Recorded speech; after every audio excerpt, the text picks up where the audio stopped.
Welcome to India का इकलौता रात वाला family show good night India. मैं हूं Amit Tandon, produce by mother, directed by wife. Hi friends, myself Jia Shankar, single and wanderer because I'm single.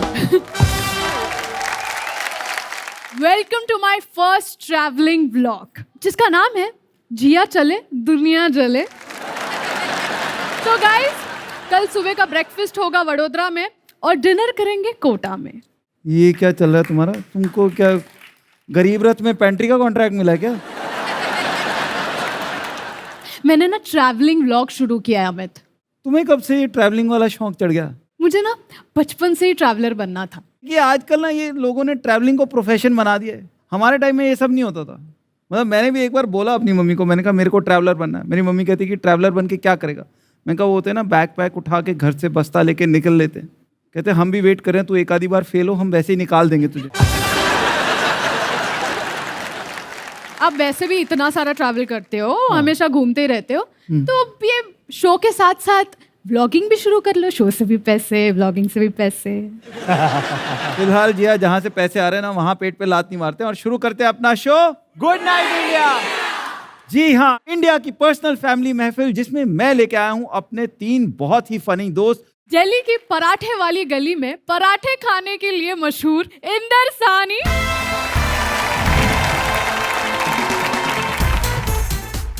मेरे को actually हवाई जहाज से बहुत ज्यादा डर लगता है। ये लोग मेरे को कहते हैं हम आपकी इज्जत करते हैं, हम आपको फ्लाइट से बुलाएंगे। मैं कर नहीं। तो आप मानोगे नहीं, मैं ऑटो से आया हूँ दिल्ली से यहाँ तक। मेरा ऑटो का जितना बिल बना है, मेरा ऑटो वाला वापस फ्लाइट से गया है। शिल्पा शेट्टी के काफी करीबी नहीं है। थोड़ा मैंगलोर, थोड़ा मुंबई से सिद्धार्थ शेट्टी।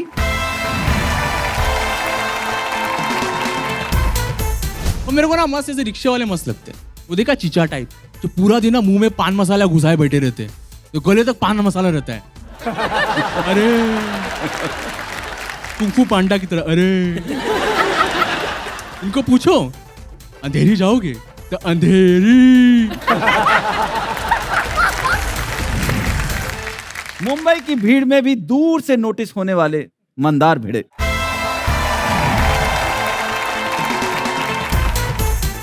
जुहू में एयरपोर्ट है छोटा, वहां हम पहुंचे तो वहां ना एक छोटा सा हेलीकॉप्टर था। मुझे लगा वो ये होगा सेल्फी वेल्फी लेने के लिए रखा होगा। अपना वाला आता होगा। फिर जिसको पैसे दिए तो वो आया, कहता है सर यही है। मैंने वाला पक्का इसको हेलीकॉप्टर बोलते, बिकॉज 200 मीटर दूर उसको ऑटो रिक्शा बोलते। यार जिया, ये फिल्म स्टार लोग की जो एयरपोर्ट लुक वाले कपड़े होते हैं, ये कहाँ से लेके आते हैं यार? मैं तो मॉल में गया, मेरे को तो दिखे नहीं उस टाइप के कोई भी। अमित, इनका ना कोई पर्टिकुलर सेक्शन नहीं होता। ये वही वाले कपड़े जिनको आप देख के बोलते होंगे यार ये कैसा अजीब सा कलर है, ये मैं नहीं पहनूंगा, इसे पहन के तो मैं कार्टून लगूंगा। ये वही कपड़े हैं जिसे एयरपोर्ट लुक्स कहा जाता है। भाई एयरपोर्ट लुक्स वैसे मेरे हिसाब से अमीर लोगों के लिए होते होंगे, क्योंकि मेरे जैसे मिडिल क्लास अंडर कॉन्फिडेंट लोग जब प्लेन में ट्रैवल करते हैं तो हम सिर्फ एक ही चीज़ की प्रैक्टिस करते हैं कि इंग्लिश सही निकलनी चाहिए, वरना कहीं पानी गलत तरीके से ना मांगे। आप तो फिर फ्लाइट से प्यासे ही आए होंगे। मैम मैं कैसे ट्रैवल करके आया हूँ ये मैं वहाँ आके बता दूँ तो कैसा रहेगा? तो फिर आ जाओ यहाँ पे एक बार जोरदार तालियों के साथ Inder Sani all the way from Delhi.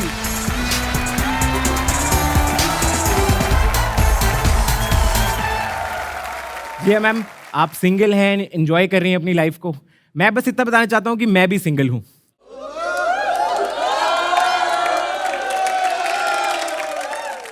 पूरा सुनना होता है, पूरा सुनना होता है। मैं कह रहा हूँ मैं भी सिंगल हूँ, लेकिन स्ट्रगल कर रहा हूँ लाइफ में। यार वैसे एक बात तो सच है कि हर किसी को किसी ना किसी चीज से डर बिल्कुल लगता है। जैसे किसी को अपने बाप से, किसी को बाप के बाप से, अमित सर को अपनी बीवी और बच्चों से। मैं बताता हूँ, मेरे को एक्चुअली हवाई जहाज से बहुत ज्यादा डर लगता है। ये लोग मेरे को कहते हैं हम आपकी इज्जत करते हैं, हम आपको फ्लाइट से बुलाएंगे। मैं कर नहीं।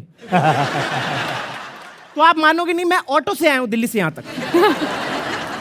मेरा ऑटो का जितना बिल बना है, मेरा ऑटो वाला वापस फ्लाइट से गया है। बट यार मुझे सच में प्लेन से बहुत ज्यादा डर लगता है। मैं आपको बताता हूँ, प्लेन के ना 3 कैरेक्टर होते हैं, पायलट, सवारियां और एयर होस्टेस। एयर होस्टेस बहुत मेन चीज है प्लेन की। नहीं मैं आपको बताता हूँ, आप प्लेन में घुसते इनको सुरक्षा के नियम बताने होते हैं। तो मैं बहुत ध्यान से सुनता हूँ क्योंकि मेरी सारी जान ना उस पर ही निर्भर है। वो कहती सुरक्षा की बेटी बांध ले, मैंने कस के बांध ली। तो आगे कह रही नहीं नहीं इतनी तेज नहीं बांधनी होती। मैं कहा अब यहां रंगोली बन जाए, ये नहीं खुलती आज। कहती पर बाबू पर्पस, मैंने कहा प्लेन के पर खच्चे उड़ जाए, भाई सीट के साथ जाएगा। पता है वो टेंशन में आ गई, कह रही बाबू मेरे को एक बात बताओ, कल को हवाई जहाज पानी में उतर गया तो लाइफ जैकेट का क्या करोगे? मैं कहा मैं फुला के सीट के नीचे लगा दूंगा, बेल्ट नहीं खोलता मैं आज। आपको वैसे पता है कि प्लेन में एक और जगह होती है इमरजेंसी एग्जिट। एक बार मैं गलती से वहां बैठ गया, उसके सुरक्षा के नियम अलग से बताने आते हैं लोग। वो मेरे पास आ गई, कह रही सर सहायता कर देंगे। मैं कहा कितने पैसे चाहिए? कहती पागल के बच्चे जो बोल रही वो सुन। मैं कहा हाँ बताओ। कह रही ये इमरजेंसी एग्जिट है, कल को प्लेन पानी में उतर जाए, ये खोल देना। मैं कहा क्या? मैं कहा इतनी कैजुअली कैसे बोला आपने? ये तो काफी गंभीर समस्या है ना, रोज पानी में उतार रहे हो क्या प्लेन?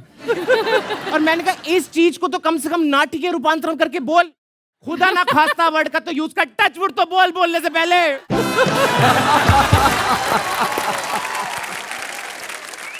तो कहती हाँ ठीक है खोल देना वरना मर जाएंगे सारे। मैं कहा ठीक है। और यार मेरी 6 घंटे की फ्लाइट थी, तो मैं आयल सीट पे बैठा था, एक बंदा वहां पे विंडो सीट पे भी बैठा था इमरजेंसी एग्जिट की। तो मैंने कहा यार थोड़े तो मजे लेने चाहिए ना। 6 घंटे की फ्लाइट है। तो मैंने उसे बोला, मैंने कहा भाई साहब बाकी सब ठीक है, पर पिछली बार ना किसी का गलती से हाथ लग गया, शाय करके दरवाजा खुल गया। कह रहा क्या? मैंने कहा 3 एयर होस्टेस भी बाहर बह गई थी। वो पूरे रास्ते पैर के ऊपर पैर करके बैठ के आया है। कह रहा इसको नहीं टच करूंगा मैं। और यार अमित सर आप तो शक्ल से अमीर लग रहे हो नहीं?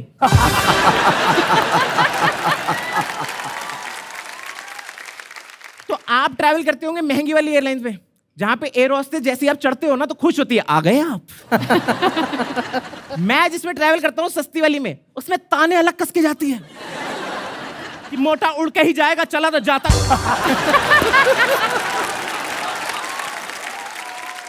लेकिन देखो जब हमने इतनी एयरलाइंस की बात कर ली है तो एक हमारी घरेलू एयरलाइंस है, उसके बारे में बात कर लेते हैं। आप कभी चेक करो कितने क्लासी प्लेन्स हैं उनके पास, कितने एक्सपीरियंस पायलट। हाँ उनकी एयर होस्टेस थोड़ी सी उम्र दराज है, थोड़ी ज्यादा, बहुत ज्यादा। मैं आपको एक सीन बताता हूं। मैं इस प्लेन में ट्रैवल कर रहा था, फुल पैक्ड फ्लाइट, फुल, 3 लोग नीचे बैठे हुए। मैं कहा ये वाली टिकट कैसे मिली तुम लोगों को? बाकी सबको ABCD आ रहा है, तुमको स्मॉल में ABCD आ रहा है चुनने के लिए। और full packed airline, cabin crew चढ़ा ही नहीं है उसमें, किसी को नहीं पता पानी किससे मांगना है। और पायलट अलग गेट पे पैर अटका के बैठा हुआ है। मैंने कहा क्या हो गया? कह रहा उनको बुलाओ, अकेले नहीं जाऊंगा। लोनली फील होता है। 15-20 मिनट बाद ये चारों सहेलियां चढ़ी टैची रगेड़ते हुए, जैसे रियलिटी टीवी शो में एंट्री लेते हैं ना। अंदर आई है, इन्होंने भरी हुई फ्लाइट देखी है, वापसी लौटने लगी। मैंने आखिरी वाली का हाथ पकड़ लिया। मैं कहाँ जा रही हो? कहती बच्चे मेरी बात सुनो। मैं कहा जी बोलो। कह रही है ना बड़ी भरी हुई फ्लाइट है, हमको सफोकेशन होती है। और वो एक अनाउंसमेंट होती है ना कि हवा का दबाव कम होने पे ऑक्सीजन मास्क नीचे आएंगे। तो ये अनाउंसमेंट कैसे कर रही है? कह रही हवा का दबाव कम होने पे ऑक्सीजन मास्क। मैं कहा पहले इसको दो।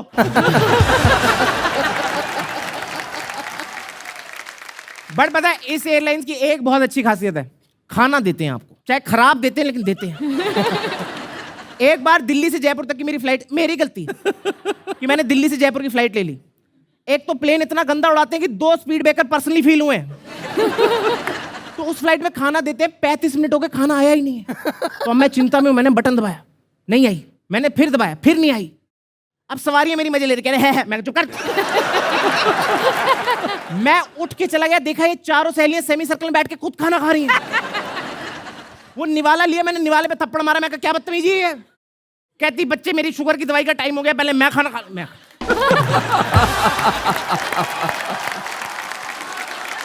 That's been my time, guys. You've been a lovely audience. Thank you so much. My name is Inder Sani.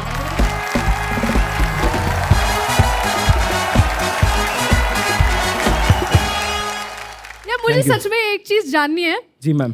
ये कौन सी एयर होस्टेस थी जो आपको बाबू बाबू बुला रही थी? मैम बंदा कपड़े अच्छे पहन के जाए बुला ही लेते हैं ऐसे करके। But thank you so much अंदर, प्लीज थैंक यू। वैसे अगर तुम देखो ना, एक कैब ड्राइवर, एक बार तुम ड्राइवर बन जाओ तो उसके बाद सारी उम्र वो ड्राइवर ही रहता है। और वो इसलिए नहीं कि जी उसको इस जॉब से प्यार है, क्योंकि वो इतने लोगों को लेके जाता है जो हमेशा अपनी जॉब के लिए रो रहे होते हैं कि यार मेरी जिंदगी तो खराब हो रखी। हाँ, फिर ऐसे ही बड़े बड़े जॉब वाले लोग ना वही कैब ड्राइवर से पूछते, कितना कमा लेते हो? ये लोग जॉब क्यों छोड़ेंगे? और इनको अक्षय कुमार की तरह स्टाइल जो मारना रहता है, 100 के स्पीड से कैब चला तो मिसाइल की तरह पान मसाला थूकते। और आप जो इस कैब में आया ना, वो तो इससे आगे निकल गया था। मैं बताता हूँ आके आपको। तो आ जाओ, देर किस बात की, अपना एक्सपीरियंस बताओ। Please welcome Siddharth from Mumbai. मैं 2 दिन पहले कैब मंगाया, वो चोला ऐप पे। हाँ, अरे हाँ, वो नाम नहीं ले सकते ना, सयाने लोग तुम लोग समझ जाओ। अरे 5 मिनट हो गया, ओ माय गॉड यार, कैब आ ही नहीं रहा है, आ ही नहीं रहा है। मैं ऐप पे देख रहा है, वो मेरे पास आ रहा है, फिर वापस गोल गोल गोल गोल, मेरे पास आ रहा है, वापस गोल गोल गोल गोल। और वो ऐप को देख के चक्कर आने लग गया यार। मैं कॉल किया उसको, मैं बोला भैया किधर हो आप? मेरे को बोलता है मैं लोकेशन पर हूँ। मैं बोला आसपास क्या है आपके गुरु? आसपास कुत्ता, बिल्ली, इंसान, धरती का प्रकोप, आसपास क्या है? बोलता आसपास, आसपास तो लोकेशन है।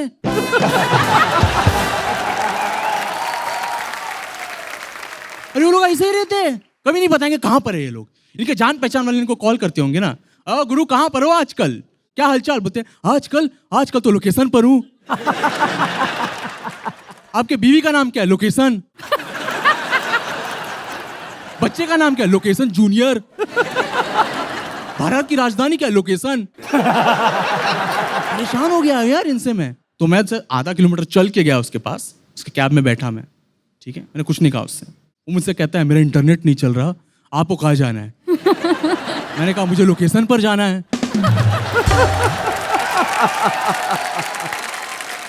बोलते कहाँ? मैंने बोला लोकेशन है ना, लोकेशन के बगल में और एक लोकेशन है, वहां पे बगीचा है लोकेशन का, वहां जाना है। वो डर के बोलने लगा साहब कौन हो आप? मैंने कहा मैं लोकेशन हूं। वो भाग गया कैब छोड़ के, भूत देख लिया ऐसे करके। और मेरे को ना मस्त ऐसे रिक्शे वाले मस्त लगते हैं। रिक्शा वाले में 2 बिरादरी रहता है। एक देखा है जो पूरा दिन रिक्शा चलाते हैं, पूरा दिन। इनको पूछो अंधेरी जाएगा? नहीं जाएगा। जूहू जाएगा? नहीं जाएगा। दुबई जाएगा? हाँ जाएगा ना, पैसा तेरा बाप देगा क्या? और मेरे को और एक टाइप के रिक्शे वाले रहते, बड़े क्यूट से लगते। वो देखा चीचा टाइप, जो पूरा दिन ना मुंह में पान मसाला घुसाए बैठे रहते, तो गले तक पान मसाला रहता है। अरे कुंफू पांडा की तरह। अरे इनको पूछो अंधेरी जाओगे? तो अंधेरी। एक बार मैं ऐसे रात को रिक्शा से जा रहा था, रात का 12 बजे थे, एकदम मस्त चिचा थे, मुंह में एक साइड पे पान मसाला था और बचे हुए स्पेस ना बीड़ी फूक रहे थे। वो आयरन मैन चिचा। अरे एक हाथ से रिक्शा चला रहे थे, ठीक है, मस्त ऐसे झूल झूल के रिक्शा चला रहे थे। एकदम से बीड़ी खत्म हुआ, बीड़ी फेंक दिया। तो पीछे से एक बाइक वाला आ रहा था, बाइक वाला है, उसने कहा चिचा क्या कर रहे हो आप? बीड़ी फेंक रहे हो? मैं जल जाऊंगा। तो चिचा ने वक्त का तगाजा लिया, इंसाफ के तराजू पे तोला उसको, और तुरंत जो है ना पान मसाला थूका उन पे।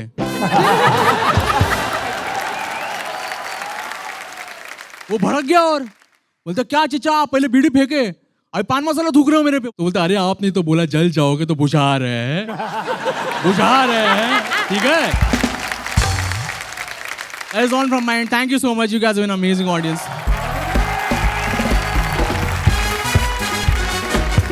ओ भाई क्या बोल रहा है? मुझे तो मुंबई से आया मेरा भाई। अंधेरी। पर मैं तो देखो इतने सालों से कैब से ट्रैवल करा है, तो मेरी तो एक छोटी सी रिक्वेस्ट है सारी जितनी है कैब ऐप वाली कंपनीज हैं कि हमसे लोकेशन पूछने से पहले ना अपने ड्राइवर से ना रोज सुबह पूछ लिया करो कि तुम्हारा कहाँ जाने का मूड है। मुझे कभी कभी लगता है मंदार भाई ऐसा बैठते रहेंगे ना कैब में, अपना वैसे सीट बेल्ट खुल जाता होगा। तू आजा लोकेशन पे।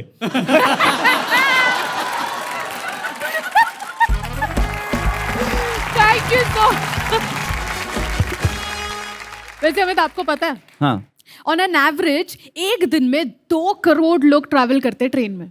ये तो वो हैं जो टिकट लेते हैं। 2.5 करोड़ वो भी तो होते हैं जो बाथरूम के अंदर छुपे हुए होते हैं। हाँ, और इसके बाद तो चाय वाले, चने वाले, ताला चाबी वाले, इनकी तो गिनती ही नहीं है। हाँ, और ऐसे बहुत सारे लोग होते हैं जो भी ट्रेन में सफर करता है। हमारा अलग ही एक्सपीरियंस होता है। बैठो, मैं थोड़ा और डिटेल में बताता हूँ।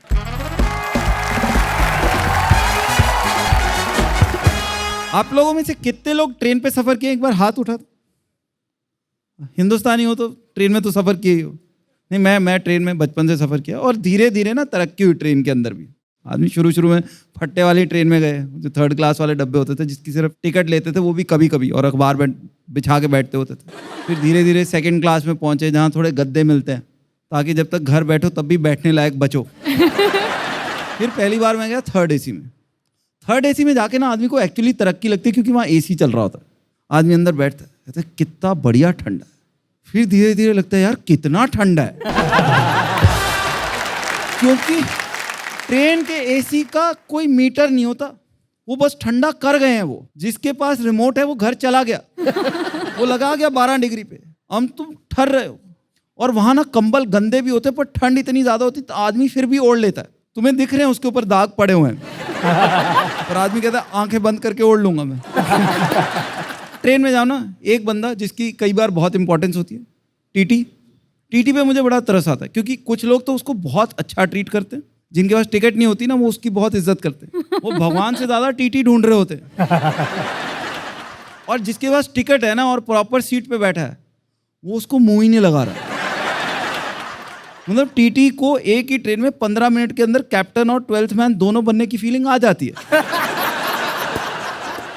और जब भी हम ट्रेन में सफर करते हैं ना, हमको एक चीज शुरू से सिखाई जाती है। पहली बार तुम अकेले जाओगे, तुमको सबसे पहले ये सिखाया जाएगा कि किसी पे विश्वास मत करना।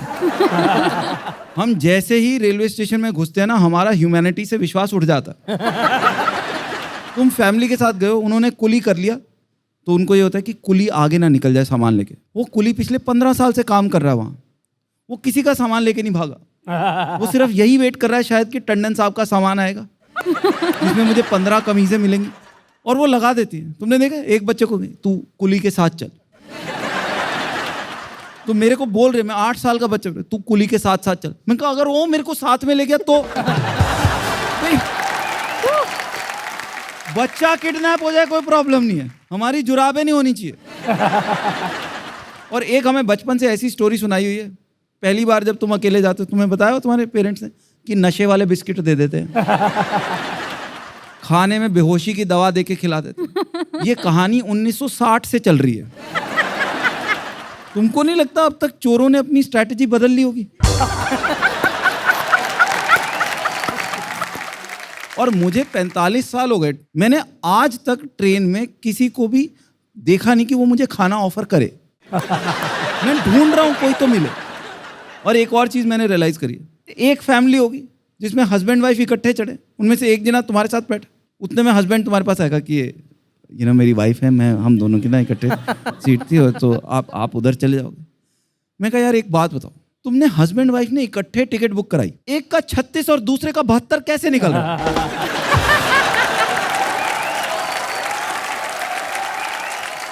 तेरे को अपनी वाइफ से अलग शांति से 4 घंटे बैठने को मिल रहा है, तो भगवान का शुक्र मना, मेरी नींद क्यों खराब कर रहा है? Thank you, that was all from my side.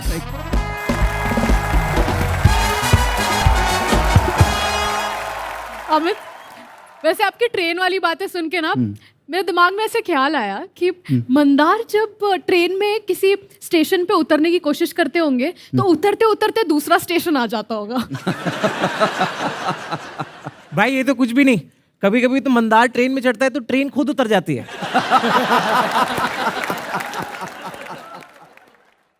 भाई तो ट्रेन की बात कर रहा है जो जमीन पे चलती है। सोच, मैं एक बार हेलीकॉप्टर में भी बैठ चुका हूँ। नहीं, तू ही बैठा था हेलीकॉप्टर में, उसके बाद उड़ा भी है कि वो भी बैठ ही है? लंबी कहानी है। तो आओ फिर सुनाओ हमें, एक बार जोरदार तालियां मंदार भिड़े।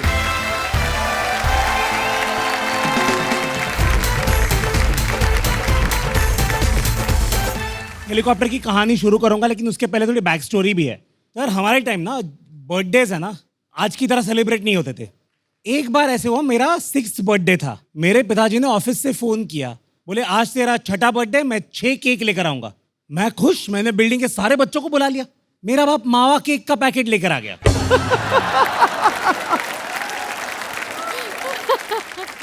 बट अब क्या है ना, अब थोड़ा टाइम चेंज हो गया। अब बर्थडे थोड़े ग्रैंड तरीके से सेलिब्रेट होते हैं। और फर्स्ट बर्थडे तो जनरली जो होता है, फर्स्ट बर्थडे अच्छी तरह से सेलिब्रेट होता है। और फर्स्ट बर्थडे सेलिब्रेट करने का रीजन ये नहीं होता कि हमें खुशी होती है हमारा बच्चा 1 साल का हो गया। हमें इस बात की खुशी होती है कि अब वो रात को 3-3 बार उठता नहीं है। तो हम उसी खुशी में पहले बर्थडे की तो दे देते पार्टी। अब आया मेरे बेटे का दूसरा बर्थडे, तब मैं बन गया सिमरन की माँ। मैंने कहा जो मेरे साथ हुआ वो मेरे बच्चे के साथ नहीं होगा, इसकी पार्टी तो धूमधाम से मनाएंगे। मैंने बीवी को बोला जितना खर्चा करना है कर, मुझे बदला लेना है पिछले जनरेशन का। वो आई कहती सुनो, मुंबई शहर के ऊपर से हेलीकॉप्टर राइड ले लेते। मैंने कहा इतना बदला भी नहीं लेना था।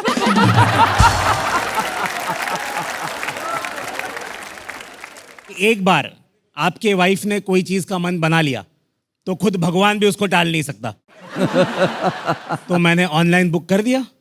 और ये ना स्कैम क्या चलाता है पता है, जब आप ऑनलाइन बुक करते हो ना तब वो बड़ा वाला हेलीकॉप्टर दिखाते हैं जिसमें से बॉलीवुड के हीरो एंट्री मारते हैं। मुझे लगा वैसे ही होगा, मैं खुश हो गया, मैंने डाल दिया सोशल मीडिया पे। बिकॉज वो खर्चा ही क्या अगर उसको शो ऑफ नहीं कर सको। अब मुझे लगा था मेरे दोस्त कमेंट करेंगे wow so nice congratulations. But comment कैसे है पता है, ये जिया के जैसे मेरे सारे दोस्त। पहला कमेंट आया मोटे तेरे वजन से उड़ेगा ही नहीं हेलीकॉप्टर। दूसरा कमेंट, ऊपर जाके ठंडी लगी पंखा बंद मत कर देना। बट फाइनली हम वो जुहू में है, एयरपोर्ट है छोटा, वहाँ हम पहुँचे। तो वहाँ ना एक छोटा सा हेलीकॉप्टर था। मुझे लगा वो ये होगा सेल्फी वेल्फी लेने के लिए रखा होगा, अपना वाला आता होगा। फिर जिसको पैसे दिए तो वो आया, कहता है सर यही है। मैंने वाला पक्का इसको हेलीकॉप्टर बोलते, बिकॉज 200 मीटर दूर उसको ऑटो रिक्शा बोलते।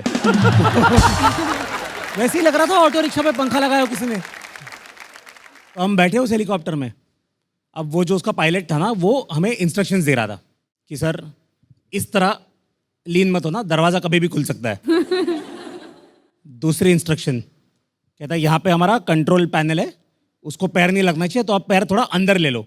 मैंने कहा साइड में ले सकता हूँ, अंदर कैसे लूँ, कछुआ हूँ क्या?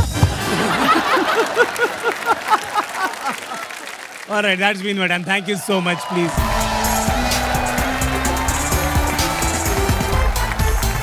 Thank you so much Mandar, thank you.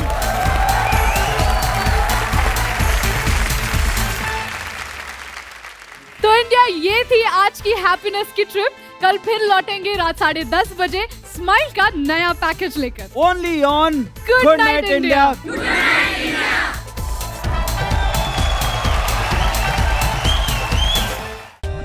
For more updates, subscribe to our channel, click the show links and enjoy watching the videos.